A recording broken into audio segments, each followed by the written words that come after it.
আসসালামু আলাইকুম everyone, welcome back to my channel Arisha Pakshala. হাজির হয়ে গেলাম খুবই মজার ইউনিক একটা নাস্তার রেসিপি নিয়ে। আজকের নাস্তা আটা আর অল্প কিছু উপকরণ দিয়ে তৈরি করে নিয়েছি। আপনারা চাইলে কিন্তু অতিথি আপ্যায়নে আজকের এই নাস্তাটা তৈরি করে নিতে পারেন।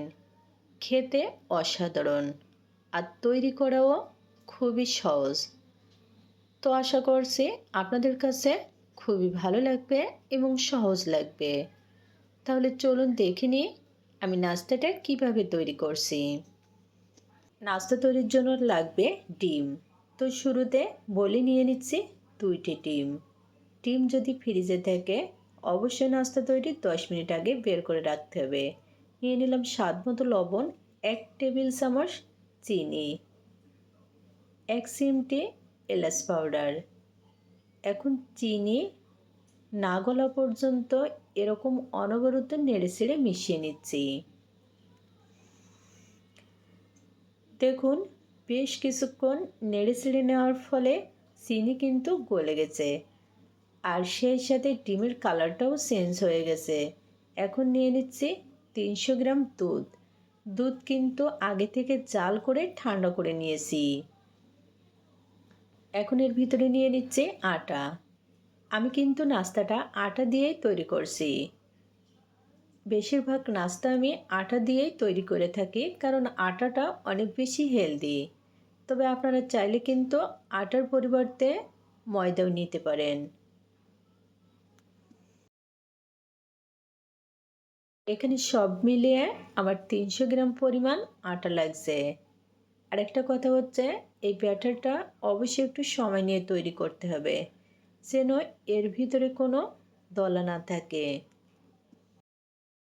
দেখুন আমার ব্যাটারটা কিন্তু ফাইনালি রেডি। তো আপনাদেরকে ঘনত্ব দেখিয়ে দিচ্ছি। খুব বেশি পাতলা না, আবার একেবারে ঘনও না। তো চুলায় প্যান দিয়ে প্যানে অল্প একটু তেল দিয়ে দিলাম। এখন ব্রাশের সাহায্যে এরকম চারিদিকে ছড়িয়ে নিচ্ছি।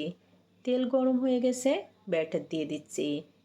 1 চামচ আর হাফ চামচ ব্যাটার দিয়ে দিলাম। এখন এরকম করে চারিদিকে ছড়িয়ে রুটির শেপ দিয়ে নিচ্ছি। আর হ্যাঁ, এই পর্যায়ে কিন্তু চুলার আঁচটা মিডিয়াম টু লোতে রাখতে হবে। 2 মিনিট মতো ওয়েট করব। দেখুন 2 মিনিট মতো পরে উপরটা কিন্তু শুকিয়ে গেছে। চারপাশ দিয়ে একটু তেল দিয়ে এখন উল্টে নিচ্ছি। 2 থেকে 3 বার একটু উল্টে পাল্টে ভেজে নিচ্ছি। এতে করে নাস্তাটা খেতে বেশ ভালোই হবে। দেখুন নাস্তায় কিন্তু দারুণ সুন্দর কালার চলে এসেছে। এর থেকে আর বেশি ভাজা লাগবে না। এখন এর এক সাইডে নিয়ে নিচ্ছি নারকেল কুড়ানো, পরিমাণ মতো নারকেল কুড়ানো। নারকেল কুড়ানো নেওয়া হয়ে গেছে।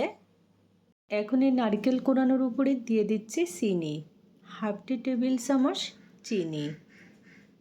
তবে আপনারা চাইলে কিন্তু আগে থেকে চিনি নারকেল কুড়ানো একসাথে মিশিয়েও দিতে পারেন। ফোল্ড করে নিচ্ছি এভাবে। আজকের নাস্তাটা কিন্তু খুবই মজার একটা নাস্তার রেসিপি আর তৈরি করাও একেবারে সহজ। চাইলে কিন্তু আপনারা বিকালের নাস্তায় এই রেসিপিটা খুবই সহজে তৈরি করে নিতে পারেন। দেখুন ফোল্ড করে নেওয়া হয়ে গেছে।